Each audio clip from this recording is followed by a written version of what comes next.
What if Russia told the world that its bargaining position in Ukraine was weaker than the public's perception, but everyone just ignored the admission? Well, that is basically where we are at right now. You will remember the Steve Witkoff leak that garnered a huge amount of attention because it showed him coaching a Russian diplomat on how best to win Trump's favor. But there was a second leak that came out simultaneously between the aforementioned diplomat and one of his Kremlin compatriots. And the implications of this second leak are far more strategically interesting. So, today, I want to go over the transcript of the leak and what is actually being said, because without context, it is a bit of a jumbled mess. I will then situate the central lessons from there into the coercive bargaining happening right now, which reveals an important lines-based inference that Western countries are not currently acting on. Then we will explore what the leaked information tells us about what is likely in an intelligence report somewhere, but is not yet publicly available. That will take us to an important trade-off between acquiring intelligence from a source and actually exploiting that information. And we will conclude by moving away from the leaks and to the intelligence that the West could declassify that would further shape the narrative and would make things even more spicy. Speaking of narrative, though, here you go. Putin says Russia will take all of Ukraine's Donbas region, militarily or otherwise. Now, it is easy to jump to the warning to not listen to what leaders say, but rather watch what they do. Except Russia is still doing by rejecting proposals, continuing to endure the costs of war, and making battlefield progress.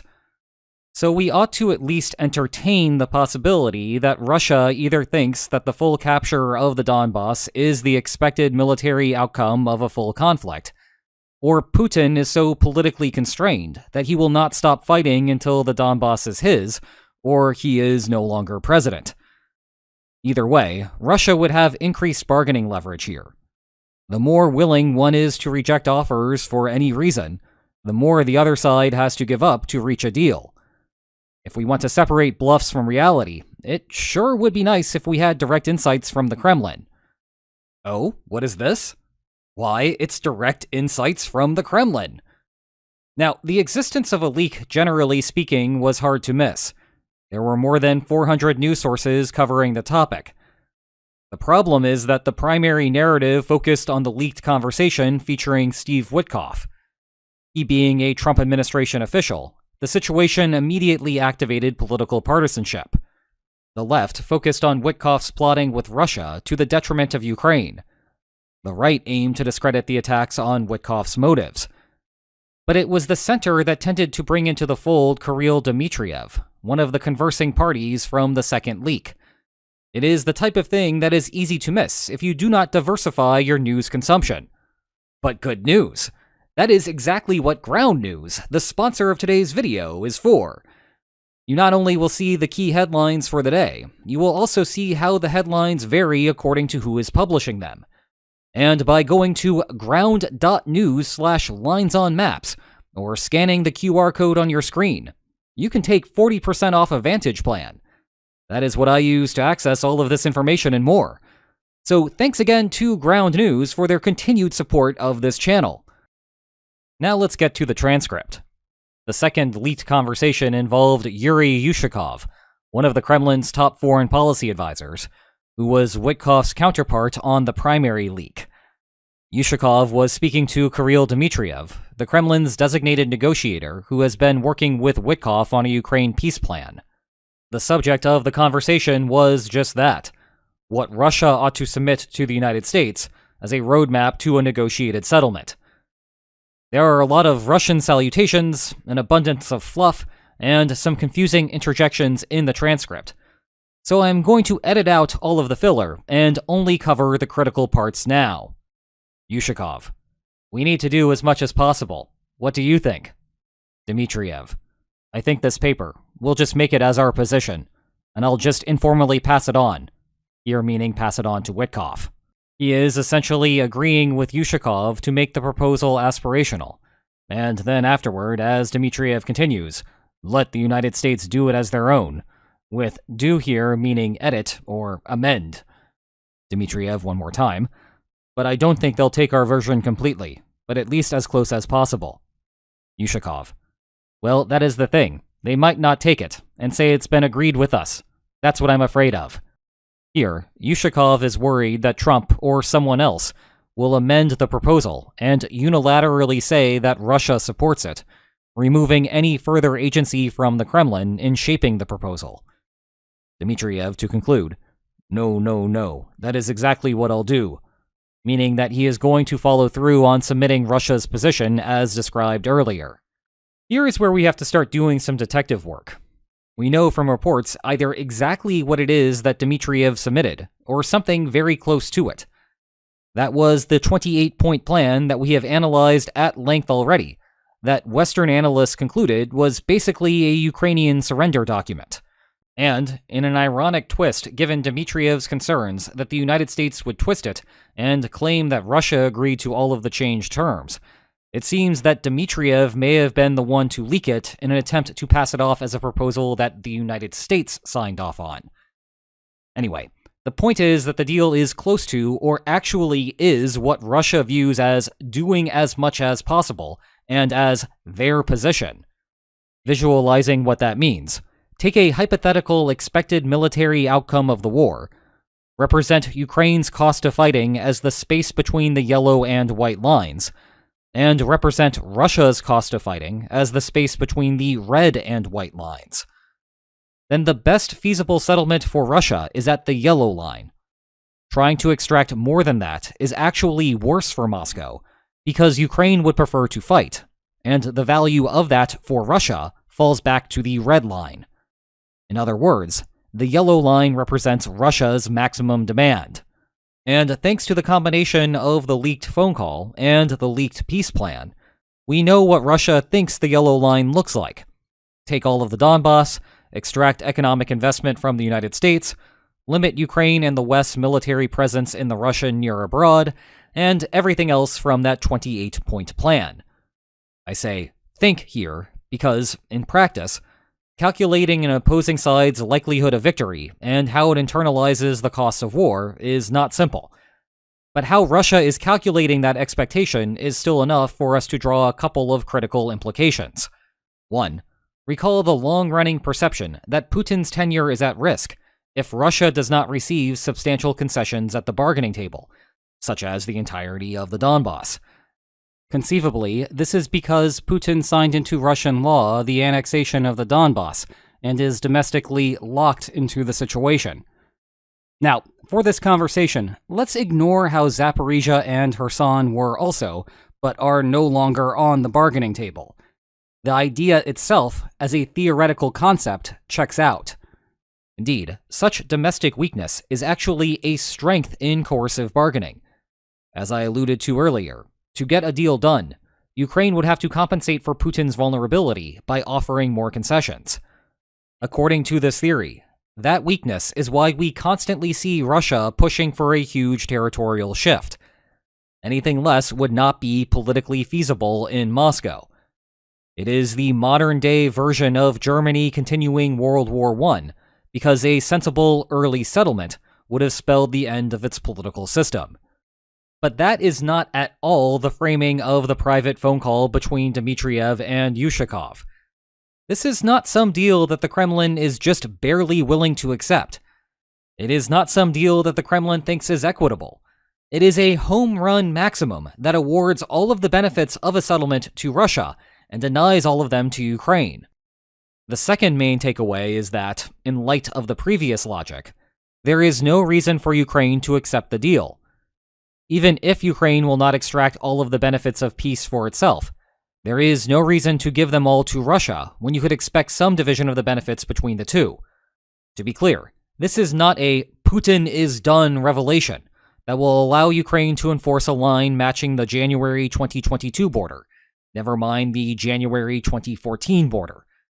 But there is still a big difference between Ukraine handing over the entire Donbass to Russia and Ukraine holding on to its fortress belt.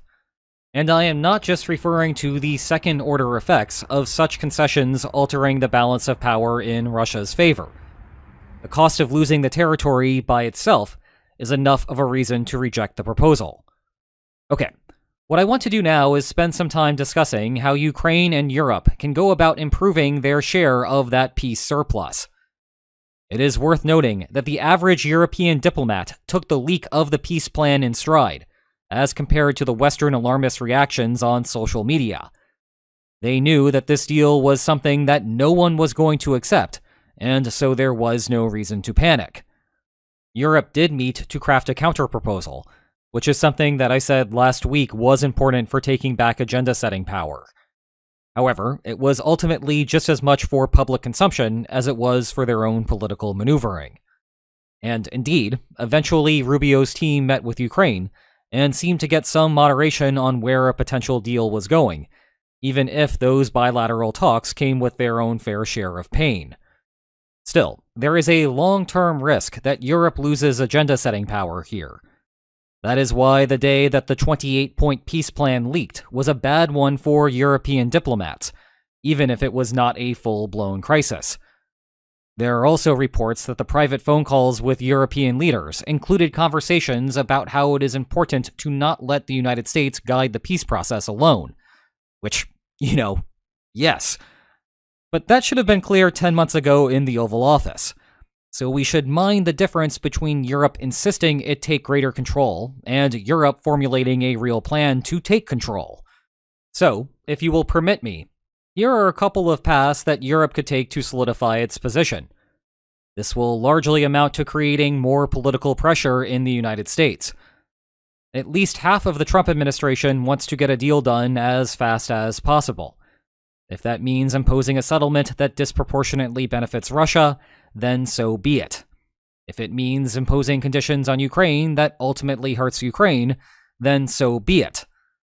Thus, the game being played is how to empower the other half, the one that cares about what the settlement looks like, and is willing to stall things out if it means a better deal for Ukraine. Well, the best way to empower anyone who sides with Ukraine is to spend more money sending arms to Ukraine. But let's try to focus our attention on things that do not involve as much money, and in turn will not be the subject of bureaucratic gridlock. The easiest strategy is to simply amplify the main message from this video. We now know the Kremlin's maximalist demands, which implies that there are smaller demands that Russia will accept, and so we also know that there is no reason to grant those maximalist demands. The better, but harder strategy is one not publicly available at this time, but someone in the West likely has the ability to quickly make publicly available. Remember that Yushakov is the common thread from both of the leaks, which means his phone was likely compromised. Moreover, the entity that compromised the phone was almost certainly a pro-Ukraine Western actor. I know there has been some speculation that it was an extremist inside of Russia who leaked the phone call to sabotage any negotiations. Of course, that is possible.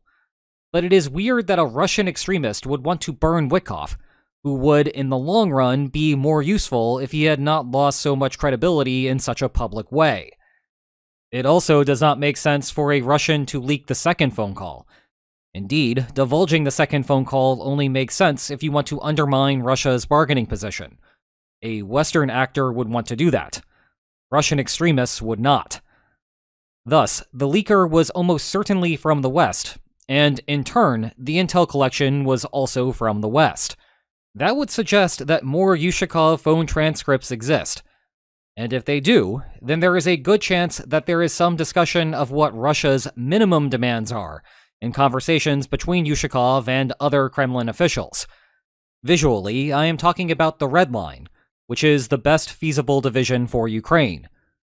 Now, I do not want to suggest that Yushakov or someone else read out the literal minimum on a phone call.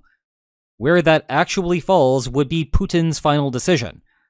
Putin might not want to communicate that to his officials, and if he did say something to that effect, there is still no guarantee that he was being completely honest with his own people. Regardless, Western intelligence likely has some idea where that might be. Declassifying that phone call would help coordinate the West to stick to the corresponding proposal, no matter how much the Kremlin protests. After all, if the intelligence says that the Kremlin will accept it, then why should the West offer any more? And why should the West give in to the Kremlin's counterproposals when they know that they will take less. Ordinarily, the trade-off here would be that divulging the information would cut the future flow of intelligence from the corresponding source. The bargaining advantage gained by leveraging political agenda-setting power might not be as useful as, say, overhearing conversations about how much damage has been done to oil refineries and which ones are about to restart production. So you do not exploit the intelligence that you have, so that you can exploit the other thing even more. However, the means of acquisition are likely compromised at this point. The common thread of Yushikov's phone should have resulted in a complete change in his telecoms afterward. In turn, there should be little downside here. So, declassify the intelligence and solidify the West's bargaining position. The one wrench in that plan is if the leak came from inside the United States. That is fully possible. Remember, there is half of a Trump administration who does not like this situation, and there are untold numbers of people working elsewhere in the bureaucracy who are even more frustrated with the system. There is also the bit about how it seems that the United States had completely broken into the Kremlin's internal thought process during the Biden administration, meaning there is a good chance that the information is still flowing. If this is what happened, then the leaker had to break US law to release the first 2 transcripts. This was not part of a European plot that was government approved.